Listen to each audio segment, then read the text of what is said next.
With all due respect, like it starts with people who see it are seen as easy targets, and then it's everybody else's rights that are just as much in jeopardy. Totally. And people confuse what it is to like rebel and like, especially as a band that has thrown the word revolution out a lot in the last 25 years, you know, people confuse what that word means. Like I come from a punk rock world and a hardcore world where it's like we are against rules and we are against like anybody telling us what to do.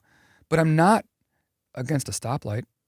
You know what I mean? But someone could argue that stoplight is taking your freedom away from you wanting to just drive, you know? No, but you can also make the case that stoplight is protecting one's freedom because it allows me to continue living. Exactly. So those are the things that we have to remember. Like we are citizens. You know what I mean? Like I stop at that stoplight for you so you can go through. And like, even though it's against my best interest, I'd like to get to where I'm going. You know what I mean? I don't want to wait there. And also, like, you have freedom to not follow the stoplight. Right. Yeah. Whether that chooses that kills somebody or you get a ticket or whatever. Like nobody's stopping you from doing that. Right. So we're confusing these things where it's like stopping at a stoplight is not impeding on your rights to be who you are. You know what I mean? It's asking you to live with other human beings and cohabitate this planet. You know what I mean? And coexist. And it's okay because at some point you're going to get there and it's going to be a green light. And what a green light means is that someone is stopping for you.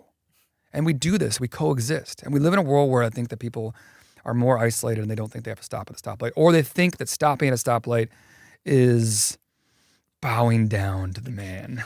You know what I mean? And it's gotten out of hand because it's not bowing down to the man. By the way, bowing down to the man, allowing one person to be above them, like that's like people like they need a hierarchy. Right. Do you get what I'm saying? Like people strive to be greater than another person. This is true too. Yes, this has to do with privilege, it's the way we mess with science now and talking about things like vaccines. You know what I mean? Like we're doing things to protect each other. You know what I mean? You don't live in a vacuum. You know what I mean? And that's kind of where Ricochet came from. Like if you start fucking with the room and throwing things around the room, like outcomes that you can't predict will happen.